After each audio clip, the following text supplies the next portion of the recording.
రాహు కూడా ఈ లగ్నం మీద ప్రభావం ఎక్కువ ఉంది. ఎందుకంటే ఇక్కడ మీకు చూపిస్తాను.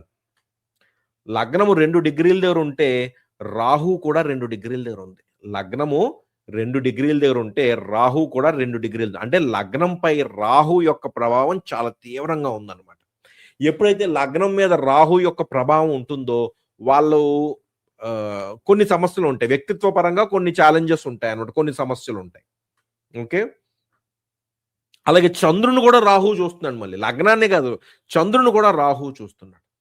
సో వివాహ పరంగా కూడా కొన్ని ఛాలెంజెస్ ఉన్నాయి. అలాగే ఇదిగోండి